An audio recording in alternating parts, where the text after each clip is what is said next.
పల్నాడు జిల్లా నాదెండ్ల మండలం చందవరంలో ప్రతిపాటి శరత్ ఇంటింట ప్రచారం నిర్వహించారు. చంద్రబాబు నాటిన మొక్క జగనన్న పెంచిన చెట్టు లాంటి డైలాగులతో జనాన్ని మాయ చేయాలని నవ్వుల పాలైన మంత్రి విడుదల రజని నిజానికి చిలకలూరుపేటలో మొలిచిన గంజాయి మొక్క అని ఎద్దేవా చేశారు. మాజీ మంత్రి కూటమి అభ్యర్థి ప్రతిపాటి పుల్లారావు తనయుడు శరత్.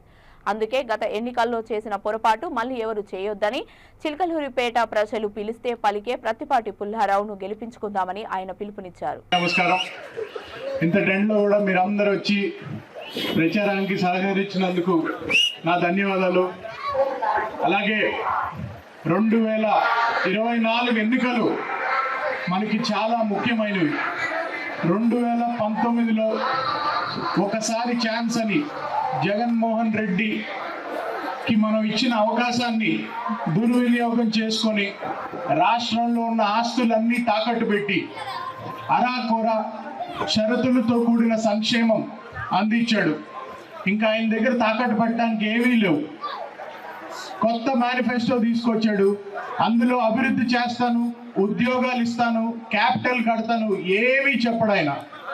అయ్యే సంక్షేమ పథకాలు షరతులతో మళ్ళీ అప్పులు తెచ్చిస్తానని చెబుతున్నాడు. అప్పులు ఆయనకి పుట్టవు.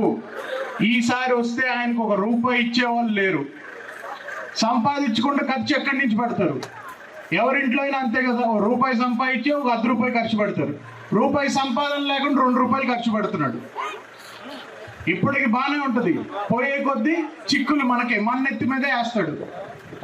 కరెంటు ఛార్జీలని, నీళ్ళ ఛార్జీలని, చెత్త పన్నుని. అందుకని మీరందరూ ఆలోచించండి.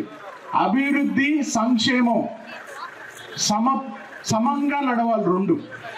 ఒక సంక్షేమం చేస్తే సంపద సృష్టించడం కష్టం. రెండు సమపాలికంగా చేస్తేనే రాష్ట్రం గాడిలో పడుతుంది. లేకపోతే అప్పులు భారం చేసి ఆ భారం మన నెత్తి మీద వేస్తాడు జగన్మోహన్ రెడ్డి. అలాగే 2019లో మనం ఒక తప్పు చేసి మనం చేసిన అభివృద్ధి పనులు ప్రజలకి సకాలంలో మనం వివరించుకోవడంలో విఫలం చెందడం వల్ల 2019లో విడుదల రజని అనే ఒక గంజాయి మొక్కని మనం ఎమ్మెల్యే అభ్యర్థిగా గెలిపించాం. ఆమె మర్చిపోయారు ఒక ఎమ్మెల్యే గెలిస్తే 5 సంవత్సరాలు పరిపాలించాలని. 6 నెలలు బంధువులకి ఎక్కడ దోపిడీ చేయాలో మొత్తం సెట్ చేసి, ఒకరికి ఇసుక, ఒకరికి మద్యం, ఒకరికి క్వారీలు, ఒకరికి గ్రానైటు, ఇట్లా ఎవరికి వాళ్ళకి అప్పగిచ్చి మీరు దండుకోండి అని చెప్పి నియోజకవర్గం వదిలిపెట్టి గుంటూరు వెళ్ళిపోయారు. ఆ రోజు నుంచి దిక్కు లేరు ఈ చిలకలూరుపేట నియోజకవర్గాన్ని ప్రజలకి ఎవ్వరు. అలాగే ఇప్పుడు జగన్మోహన్ రెడ్డి మొట్టమొదటి లిస్టులో ఆమెను ఇక్కడి నుంచి తీసేసి గుంటూరు పంపించాడు. జగన్మోహన్ రెడ్డి మొట్టమొదటి లిస్టులో మార్చాడంటే అది చెత్త సరుకు అని అర్థం. ఎక్కడెక్కడ చెత్తనో తీసుకెళ్లి ఇంకో చెత్త కుండీల్లో వేస్తున్నాడు. చిలకలూరుపేట చెత్తను తీసుకెళ్లి గుంటూరులో వేస్తున్నాడు. గుంటూరులో చెత్తను తీసుకొచ్చి ఇక్కడ పెడుతున్నాడు. విడుదల రజని మీద ప్రేమతో వైఎస్ఆర్ కాంగ్రెస్ వాళ్ళు చిలకలూరుపేట నియోజకవర్గ ప్రజల్ని